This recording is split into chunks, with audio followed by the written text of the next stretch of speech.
हमें तो वृंदावन की कीमत है, वृंदावन हमें समझ में आता बांके बिहारी लाल से, राधा वल्लभ लाल से, राधा वल्लभ जी से, और इनके साथ साथ ये सब हों, लेकिन संत महापुरुष ना हो तो, इनकी महिमा को गाने वाले ना हो तो वृंदावन धाम क्या समझ में आएगा। इसी तरह से जैसे वृंदावन को समझने के लिए हमें कई आयाम, ठाकुर जी की सेवा में उपस्थित होना चाहिए, ठाकुर जी को समझना चाहिए, साथ ही साथ आचार्य संत महापुरुषों को समझना चाहिए।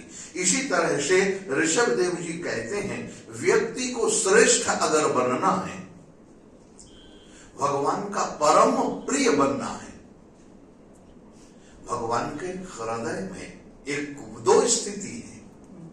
ऋषभ देव जी महाराज दो बातें यहां पर ध्यान देते हैं, जो हम लोगों को बड़े ध्यान से सुनना चाहिए और समझना चाहिए। एक दृष्टि वो है, तुम भगवान को पकड़ो। नारायण, वो कुर्सी ले लो भैया, उधर इधर आ जाओ कुर्सी लेके।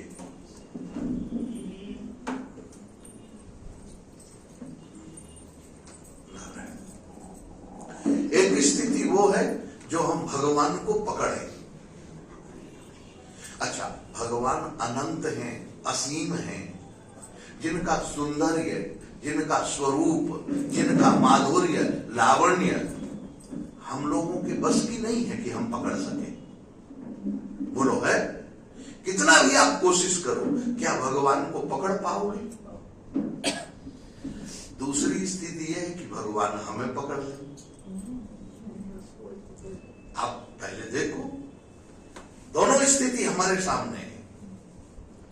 भगवान को या हम पकड़े तो हमारी ताकत नहीं है, और जब हमारी ताकत नहीं है तो भगवान ऐसा कोई उपाय हमारे सामने आ जाए, ऐसी कोई विधा हमारे सामने महापुरुष रखें, हमारे आचार्य रखें, सदगुरु हमें बतावें कि भगवान हमको पकड़ ले।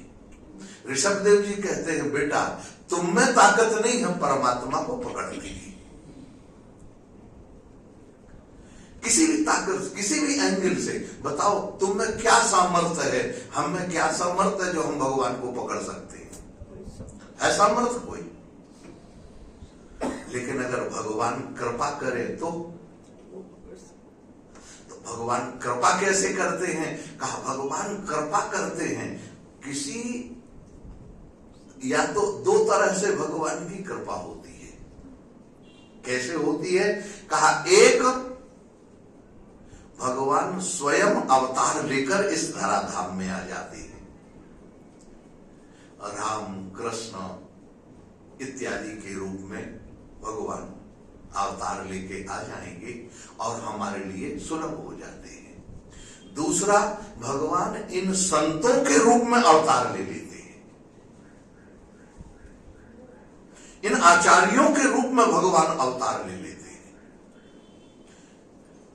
भगवान जब राम कृष्ण के रूप में अवतार लेते हैं तब भी हमारे समझ में, हम उस कार्यकाल में हैं कि नहीं है, समझ में आता है कि नहीं आता, ये बड़ी दुर्गम बात है। लेकिन जिस कार्यकाल में हम हैं, उस कार्यकाल में अगर कोई संत महापुरुष, कोई दिव्य महापुरुष, कोई आचार्य हमें उन परमात्मा तक पहुंचने का रास्ता बता दे तो बड़ा सुगम हो जाता है, सुलभ हो जाता है।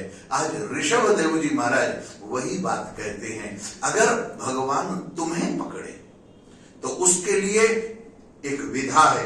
क्या है? मनो वचो दृक् करणे हितस्य। देखो, सबसे पहले मन, अपने मन को विषयों से रोको। दूसरा, वाणी से बोलो मत। मनो वचो,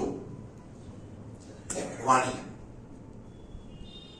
जब तक हम वाणी का प्रयोग ठीक नहीं करेंगे, आप कितनी बड़ी भगवत भक्ति करें और गाली देने लग जाएं, किसी के ऊपर क्रोध करने लग जाएं, तो बोलिए भगवान के भजन का असर जीवन में दिखाई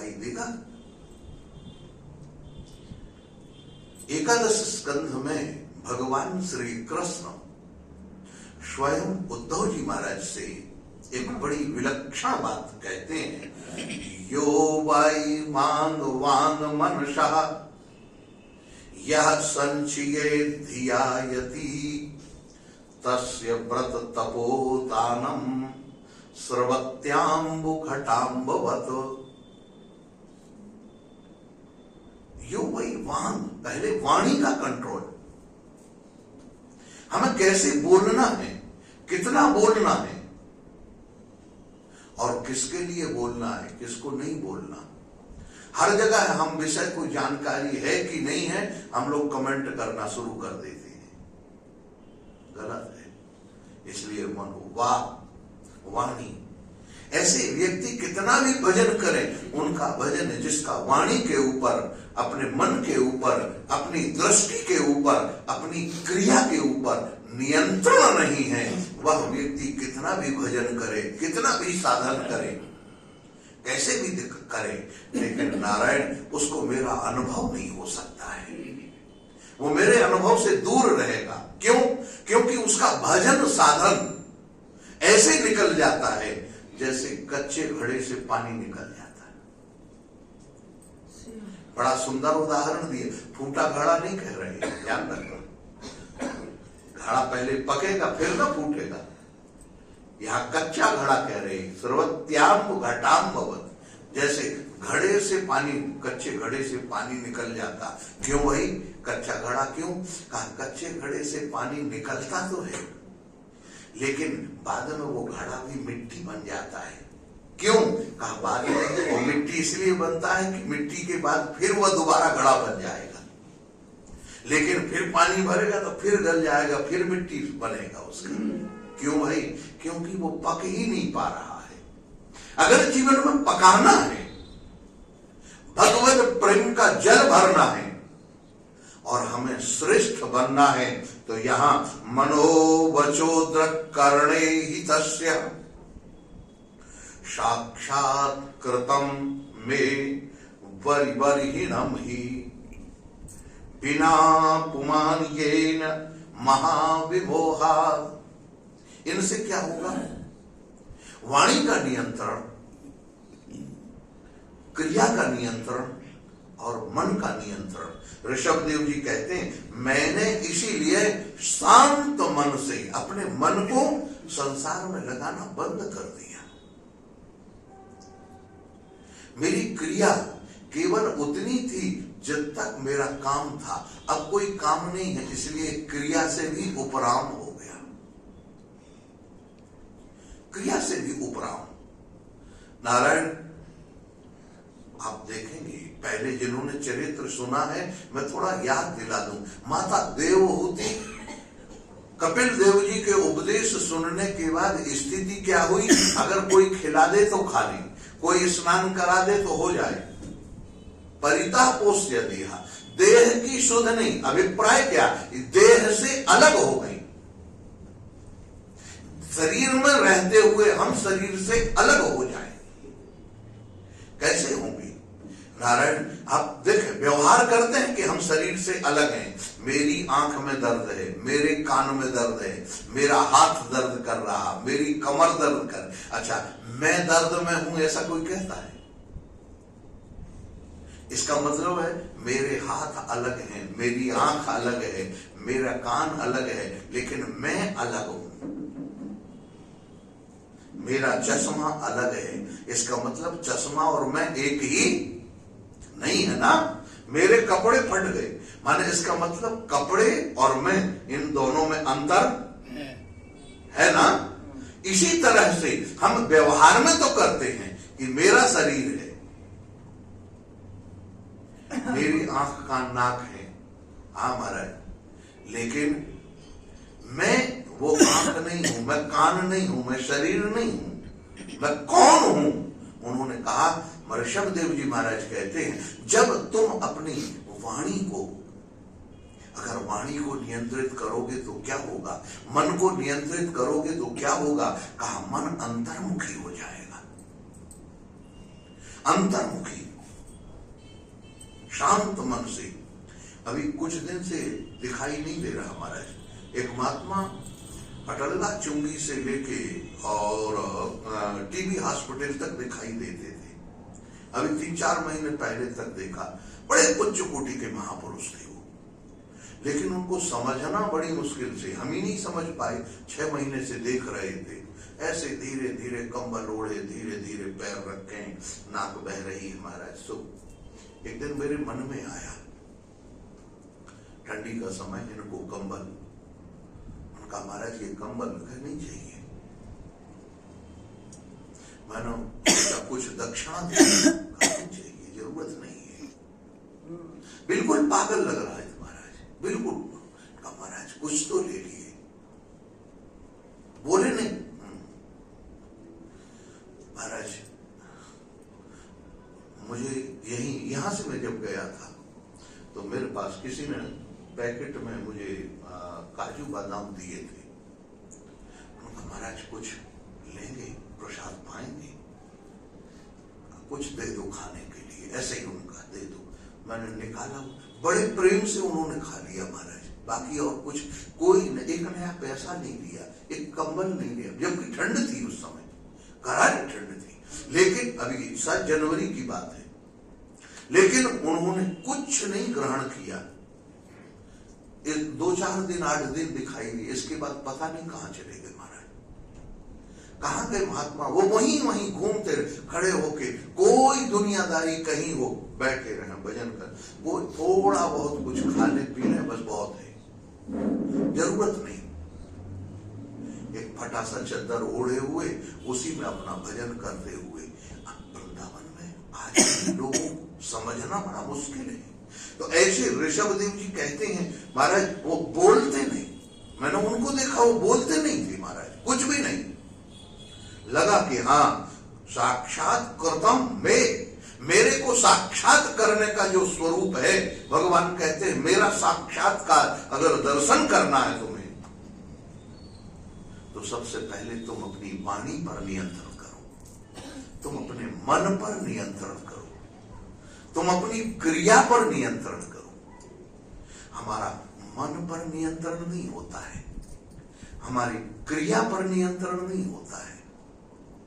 हम अपने कार्यकलाप, वाणी, मन, इंद्रियों पर नियंत्रण नहीं कर पाते हैं, सोच नहीं पाते हैं महाराज। और इसलिए हमारा जो साधन है, हमारा जो भजन है, वो धीरे धीरे धीरे धीरे धीरे धीरे करते तो रहते हैं, लेकिन इकट्ठा नहीं हो पाता, वो निकलता रहता, उसका जीवन में असर दिखाई नहीं देता। इसके लिए यहां पर उन्होंने कहा, कृतांत पाषाण न विमोक्त मीशेत। नारायण, अगर मन, वाणी और क्रिया, इन तीनों पर हमें नियंत्रण करना है, तो इनको एक ही उपाय है, स्वाध्याय, साधना और सत्संग। स्वाध्याय माने नियमित एक ग्रंथ का पाठ करें जो हमारे अनुकूल हो। सत्संग, हम नित्य भगवान की कथा सुने, कहीं भी जाएं सत्संग में हमारी भगवान की कथा हो, आचार्यों के द्वारा भगवान की कथा हमें मिल जाए, भक्त की कथा मिल जाए, क्योंकि भक्त की कथा से भगवान की कथा मिल जाती है, भक्त चरित्र मिल जाए नारायण। और इसके बाद लेकिन चरित्र भी होना चाहिए, ध्यान रखें, मैं विरोध नहीं करता, मेरे मन में कोई बात नहीं, लेकिन हमें किससे सुनना चाहिए ये भी थोड़ा गारंटी है। आज ये व्यवस्था खत्म हो रही धीरे धीरे, अब तो कोई भी सुनाए महाराज, लड़कियां सुनाए, देवी सुनाए, वो सुनाने लायक है कि नहीं, व्यास गद्दी में बैठने लायक है कि नहीं, सब सुना रहे, उसका असर पड़ता है। आप जरा, मैं एक छोटा सा उदाहरण दूं, फिर आगे बढ़ूंगा। आप जरा विचार करना, खर दूषण के बाद ताड़का, वो शूर्पणखा रावण से सीता जी के सौंदर्य का वर्णन करती है, और सौंदर्य का वर्णन करते हुए उनके नखशिख का वर्णन करती है, तो रावण के मन में काम का वेग जागृत हो जाता है। उनको पाने के लिए तैयार हो जाता है। अच्छा बताओ, वही वर्णन अगर कोई सिद्ध महापुरुष करता तो रावण साष्टांग दंडवत करता कि नहीं करता? कथावाचक कैसा होना चाहिए, आप जरा सोचो। जाके जुगपद कमल मनाओ, जासु कृपा निर्मल मति पाओ, इनकी कथा में आप जरा सोचो।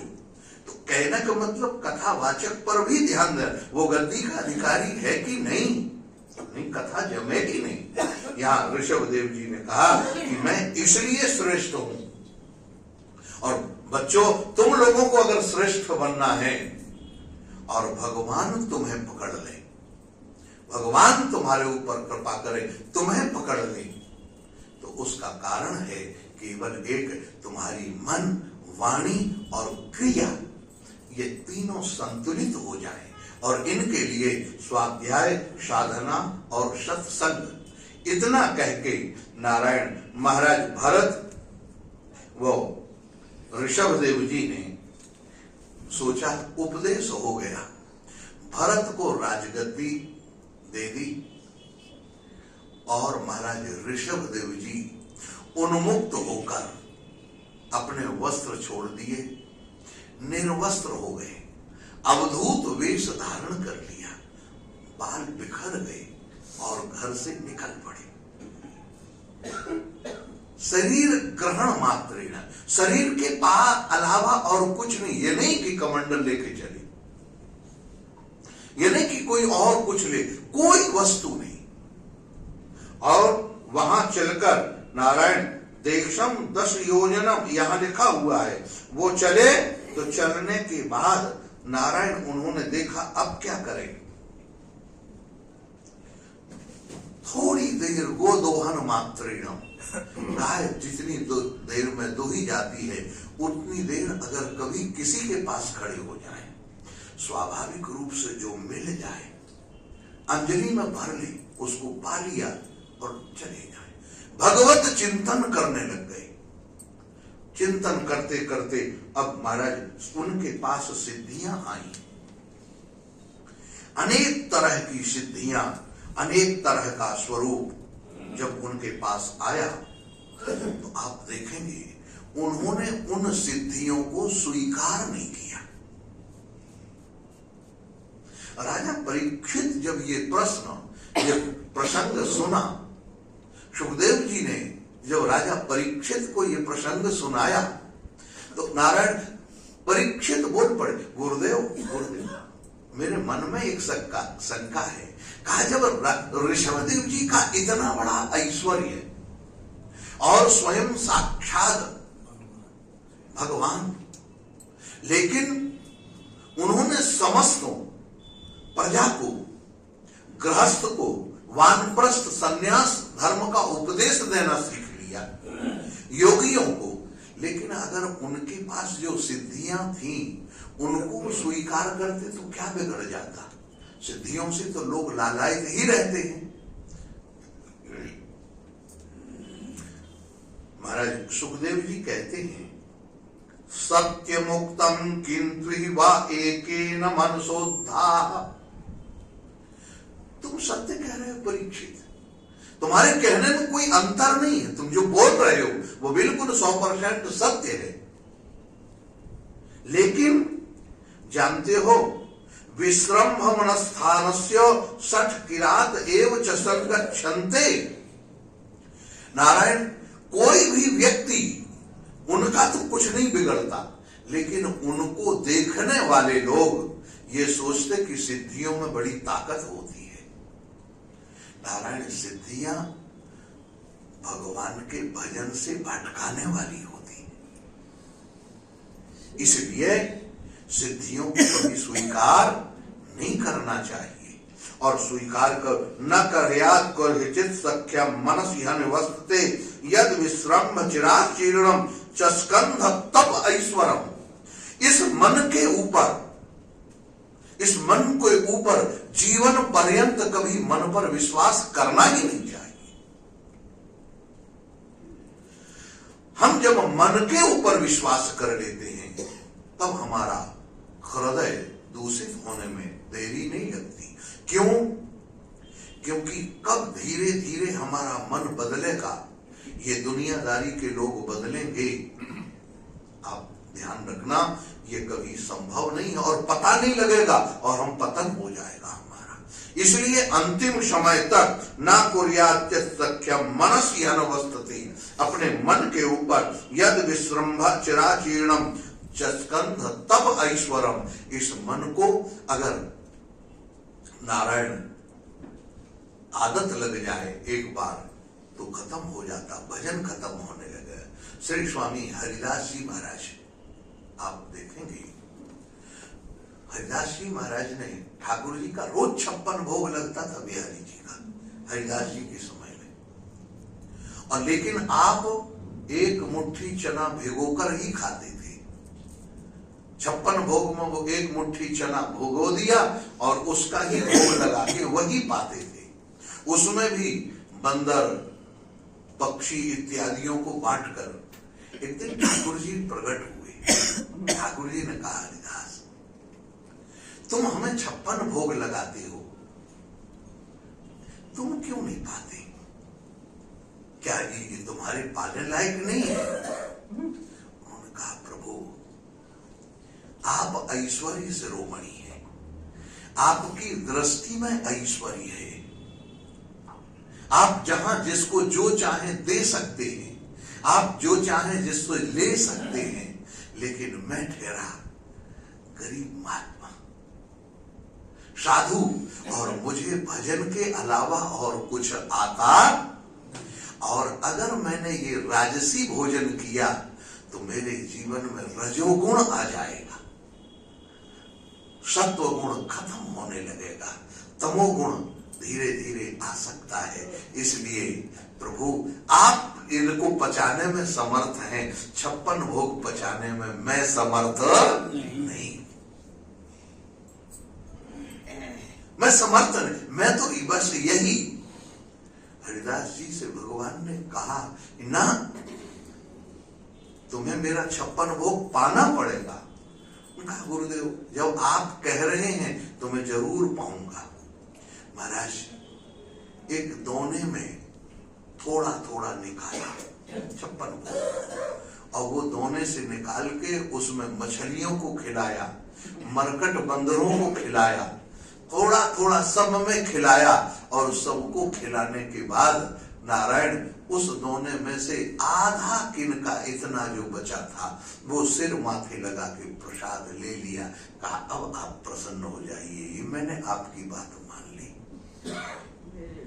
मैं इतना लेता हूं जिसमें मेरा भजन बनता रहे।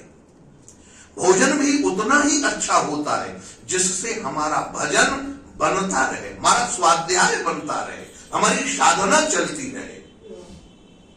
भोजन जीने के लिए है, जिंदगी को आगे बढ़ाने के लिए है, आलस्य प्रमाद लाने के लिए नहीं है। हम जीने के लिए भोजन करें, भोजन के लिए न जिए। नारायण यहां यही बात उन्होंने कही, नित्यम ददाति कामस्य शीघ्रम तमनु ऐश्वरम योगिनः कृतमैत्रस्य पर्युज्यायेव पुंसचली। जानते हो क्या ऐसा उदाहरण दिया, आप महाराज सोच नहीं सकते। ऋषभ देव जी कहते हैं, बेटा भगवान श्री सुखदेव जी कहते हैं, देखो परीक्षित, ऋषभ देव जी ने यहां पर कहते हैं, नित्यम ददासि यत् कामस्य क्षेत्रम तमनु ये रया। वो जो भगवान शंकर हैं, वो जो कौन है, जो परम योगिनः योगी हैं, योगियों के हृदय में भी योग पैदा करने वाले भगवान शंकर, उन्होंने अपने मन के ऊपर विश्वास कर लिया कि मेरा मन बिल्कुल पक्का है, कभी कुछ होने वाला नहीं, और मन को पक्का करके भगवान से कहा, आप अपना मोहनी रूप दिखाओ। भगवान ने कहा, बोले बाबा ये मोहनी रूप आपके लिए नहीं है, ये तो इन दुष्टों के लिए था, इन दैत्यों के लिए था। आप कैसी बात कर? कहा नहीं प्रभु, कहा देख लो, कहा प्रभु मुझे अपने मन के ऊपर पूरा विश्वास है, मेरा मन कभी गलत रास्ते पर नहीं जा सकता, इसमें कभी काम का हावी, काम की बात नहीं आ सकती। ये वो भगवान शंकर कह रहे हैं जिन्होंने काम को जला दिया है,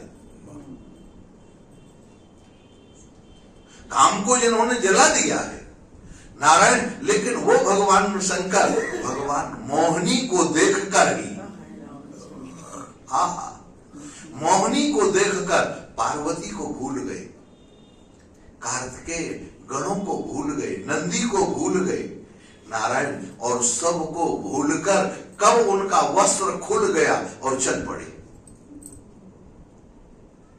और जाके महाराज भगवान नारायण जो मोहिनी रूप बने थे उनके बाल पकड़ में आए, उनके कारण उनका सारा तपस्या, उनकी सारी स्थिति खत्म हो गई। क्यों भाई? ये मन के ऊपर विश्वास करने का नतीजा है। मन के ऊपर विश्वास कभी भी करना नहीं चाहिए। अंत तक ये मन बहुत खतरनाक है महाराज।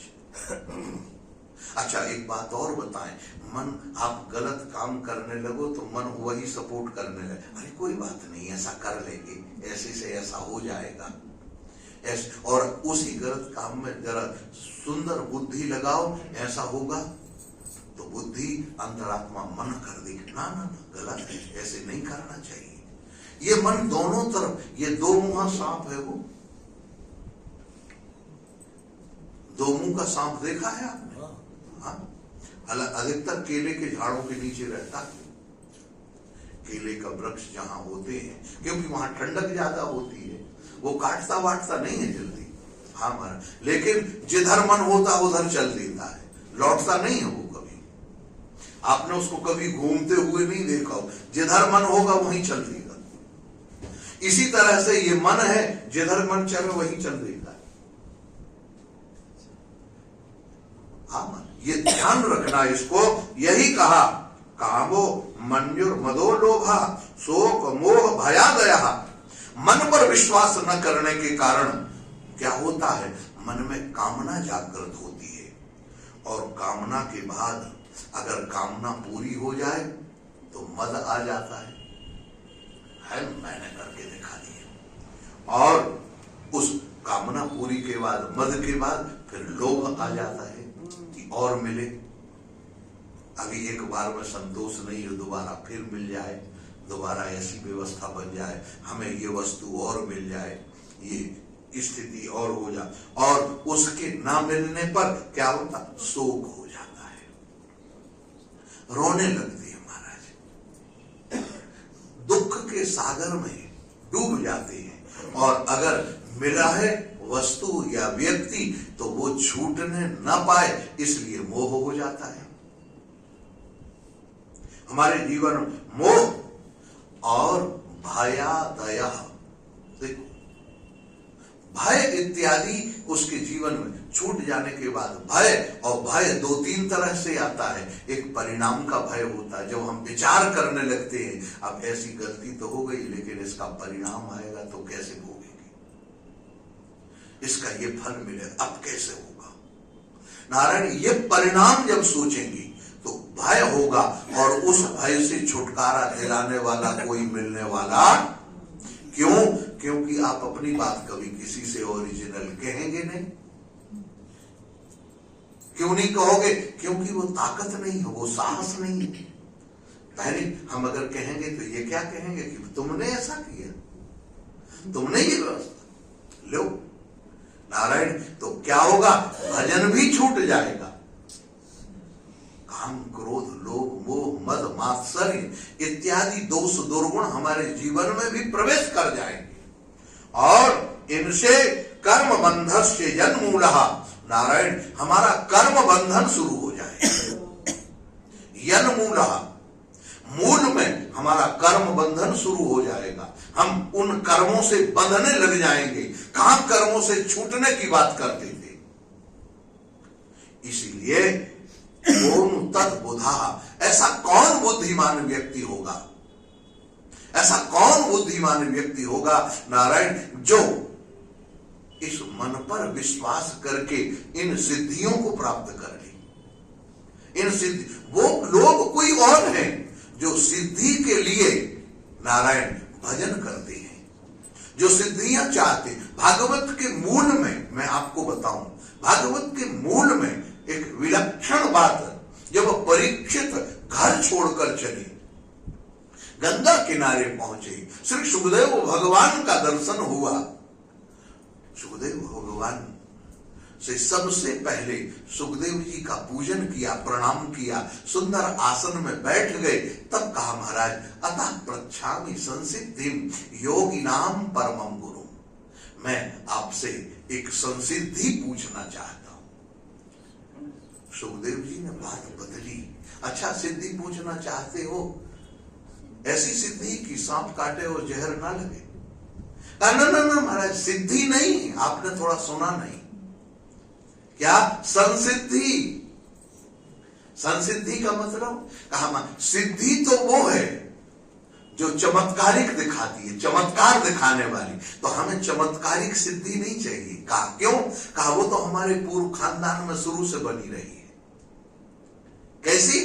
कहा महाराज, हमारे खानदान में जो सिद्धियां रही हैं, उस सिद्धि की बात कौन कहे? जो सारी सिद्धियां जिनके पास हैं, उन सिद्धियों के मालिक हमारे यहाँ रथ चलाते थे, हमारे दादा परदादा का।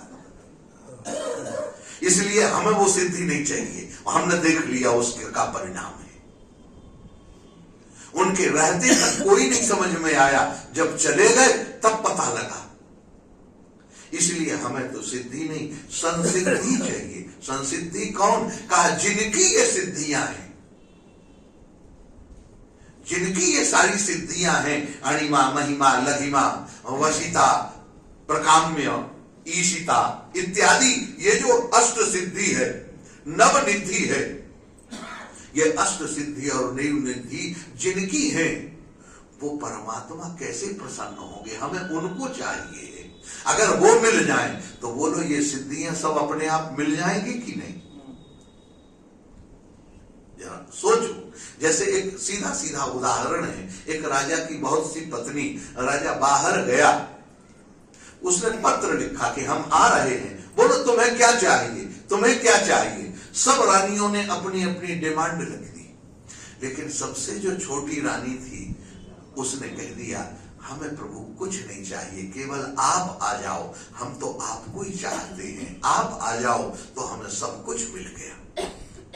जिसने जो डिमांड लिखी थी, किसी ने कंगन लिखा था, किसी ने हार लिखा था, किसी ने पायजेब लिखे, किसी ने करदनी, कुछ सबको राजा ने दे दिया। लेकिन राजा उसके लिए अलग से सारा सामान लेके जब पहुंचा, तो देवियों ने कहा कि तो हमारे यहाँ, कहा नहीं, तुमने जो मंगाया था वो तुम्हें मिला, पत्र दे दिया। और अब कहा इस रानी ने हमको चाहा है, ये देख लो लिखा हुआ तुम्हारा पत्र भी और ये। तो इसी तरह से नारायण, अगर राजा उसके पास जब पहुंचा, तो राजा की जो सारी संपत्ति थी, राजा की जो कमाई थी, और राजा ने जो अलग से अपने गहने बनाए थे अपने पसंद के, कि जो मुझे चाहती होगी मैं उसको ये दूंगा। आप जरा सोचो, जो मुझे चाहती होगी वो उसको मैं ये दूंगा। तो वो स्वाभाविक सब कुछ मिला, और सारी संपत्ति जो परदेश रहकर कमाई की वो भी मिली। तो नारायण, आप जरा सोचो, कहानी बड़ी छोटी सी है, लेकिन इससे उदाहरण यही निकलता है कि हम हमारे जीवन में छोटी छोटी सिद्धियां, छोटे छोटे काम बनाने के लिए जब हम भगवान से कहने लगते हैं, या हमारा मन उनमें उलझ जाता है, तो हमारी साधना बिगड़ जाती है, हमारा स्वरूप बिगड़ जाता है, और मन फिर संसार में प्रवेश कर जाता है। पास पहुंचते पहुंचते हम दूर हो जाते हैं। इसलिए नारायण, न कर ही चित स्वीकुर्यात नको बुधा। ऋषभ देव जी कहते हैं, नारायण श्री सुखदेव भगवान राजा परीक्षित से कहते हैं कि बुद्धिमान व्यक्ति कभी भी इन सिद्धियों को अपने पास नहीं रखता, स्वीकार ही नहीं करता। ऋषभ देव जी के साथ अनेक सिद्धियां हैं, लेकिन वो उन सिद्धियों को स्वीकार नहीं करते हैं। क्या करते, क्या स्थिति है? ऋषभ देव जी महाराज चले आते, किसी का कुछ नहीं बोलते, किसी को कुछ नहीं कहते, और चलते चलते चले जा महाराज, कुछ खा लें पी लें। लोगों की भीड़ लग गई, जाने लगे। महाराज उनका चेहरा देखते, उनके स्वरूप देदीप्यमान तो है, भगवान तो भगवान ही किसी भी रूप में, लेकिन नारायण जो लोग जबरदस्ती कुछ दे दें, खिला दें, स्वाभाविक रूप से उनका काम बन जाए महापुरुषों का।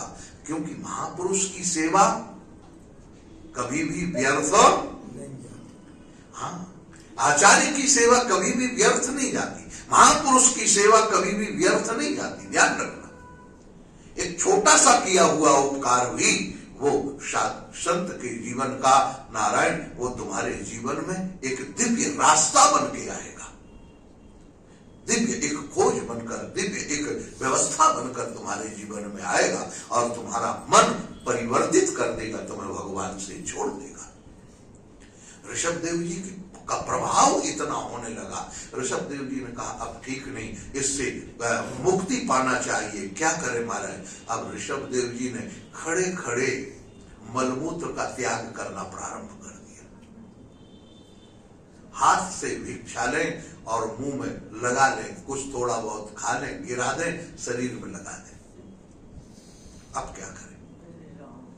कुछ लोग इनकी क्रिया को देखकर भाग गए, लेकिन कुछ लोग नहीं भागे, जानते थे कि ये महापुरुष हैं, इनकी जो लीला है ये तो यही जाने नारायण। लेकिन इसके बाद भी वो उत्कल प्रांत पहुंचे, और उत्कल प्रांत में पहुंचकर उन्होंने नारायण एक दिव्य, हाँ महाराज, उन्होंने तय कर लिया अब हमें कुछ करना नहीं है। एक तरह लेट गए महाराज, और लेट कर हमने देखा, लेट गए और लेट गए, कोई जबरदस्ती आए खिला दे। अब खिला दे महाराज तो एक आध गिलास खा ले, उसका काम बन जाए। अब लोगों को भीड़ वही समझ में आने लगे, क्या कहें महाराज, ना खाएं तो छाती पर धर दे। ये हमने देखा है। एक महात्मा थे महाराज, भरुआ सुंदरपुर के पास में एक गांव था, वहां एक संत, अब तो नहीं, उनका शरीर पूरा हो गया, लेकिन हमने दर्शन किया है। हाँ, मां भागवती कहा बड़े दिव्य संत, 2 रजाई 12 महीने ओढ़े रहते थे, पलंग पर लेटे रहते थे, ओढ़ते ही नहीं थे महाराज। जिसको दर्शन देना रजाई खोल दी, दर्शन कर लो, और जिसको दर्शन नहीं देना 4-4 घंटे बैठे रहो, वो रजाई ओढ़कर पड़े रहे, कोई अंतर नहीं। अच्छा, और रोज नित्य गंगा स्नान करते थे, लेकिन कब जाते थे कब आते थे लोगों ने कभी नहीं देखा। रात रात्रि भर पहरा लगा रहता, योगी थे वो शायद, पहरा लगाए, लेकिन देखा तो कपड़े सूख रहे महाराज, गीले कपड़े। अभी महात्मा स्नान करके आए ब्रह्म मुहूर्त में, कब निकल गए कब स्नान हो गए, कोई पता नहीं किसी का। ऐसे योगी महापुरुष, वो ब्राह्मण जिनके यहाँ रहते थे महाराज, उन्हीं के घर में, यहाँ के एक पंडित हैं वृंदावन के, उनकी ससुराल है, उन्हीं के घर में वो रहते थे महाराज, गृहस्थ के यहाँ अवधूत, वो उनकी सेवा करते थे। और ऐसी सेवा की महाराज, वहां हमने देखा, जब हम लोग गए वहां पर, साथ में 2-3 महात्मा थे, हम लोग भी थे, 2-4 पंडित थे, हम लोगों को दर्शन तो मिल गया महाराज। लेकिन जैसे ही एक विधायक आया वहां, उन्होंने तुरंत चद्दर बंद कर लिया, सिर को ढाक लिया, खत्म। 3 घंटे 4 घंटे बाद में पता लगा 4-5 घंटे तक बैठा रहा, लेकिन उसको दर्शन नहीं हुआ, ऐसे ही लौटना पड़ा। अब जहां कथा हो रही थी वहां से पास में ही था, रोज जाते थे महाराज, ठाकुर जी की कृपा से रोज दर्शन उनका हो जाता था। मैंने एक दिन उनसे पूछा, मैंने कहा महाराज साधन भजन कैसे बने? तो उन्होंने एक वाक्य कहा और कुछ नहीं कहा, प्यास जगाओ, बस इतना कह के मौन हो गए। मैंने उनको कुछ खिलाया, छील के सेव ले गए थे, सेव दिया, एक टुकड़ा सेव का खाया। रोज कुछ ना कुछ खा लेते थे, एक आध कण। लेकिन वहां हम देखते थे महाराज, जो माताएं आती थी उनके वो जबरदस्ती खिलाए, ना खिलाए तो उनकी छाती पे वो रख दें। अब होता क्या था, वहां बच्चे खेलते थे और कुत्ते रहते थे। कुत्ता उन्हीं की छाती में बैठकर खाता रहता। कोई ने अगर उसको मारा कुत्ता को, उनको बहुत बुरा लगता है। हमने देखा महाराज, उस समय नया नया 500 का नोट चला था। महात्मा को दिए, एक व्यक्ति 500 का नोट पकड़ा गया और एक बालक आया, वो उठ छुड़ा के ले गया हाथ से। न देने वाले को मना किया और ना ले जाने वाले को मना किया। मैंने जब पूछा वहां पंडित जी से, मैंने कहा भैया पंडित जी इनका, कहा महाराज हमें तो इनकी सेवा करने से मतलब है, बाकी हमारी सुरक्षा का कोई जिम्मेदारी नहीं है। कौन क्या ला के रखता है और कौन ले जाता है वो तो ये जाने, इनका काम जाने। आप महाराज हमारा सब चल रहा है, इनकी कृपा से हमारे पास कोई कमी नहीं है। सारी व्यवस्था उनकी, वो पंडित जी 1 रुपया नहीं लेते थे वहां से। महात्मा का चढ़ाया हुआ है, कोई है कुछ नहीं, एक दाना नहीं। सुबह शाम जैसे भगवान को भोग लगाते हैं दोपहर में, ऐसे ही उनकी सेवा करते थे। तो लेकिन उनकी सिद्धि से सारे काम चल जाते थे। तो भैया ये महापुरुषों का जो जीवन है, ये कृतांत स्वीकृतो बुधा उत्कल प्रांत में पहुंचकर नारायण उन्होंने अवधूत वृत्ति का आसरा ले लिया और उस वृत्ति से वो रहने लगे। अब उनको वैसे रहने दो, आज कहीं थोड़ा 10 मिनट पहले पहुंचना है, नारायण एक विद्वत गोष्ठी है, उसमें जाना है। कल की आज की कथा फिर कल सुनाएंगे।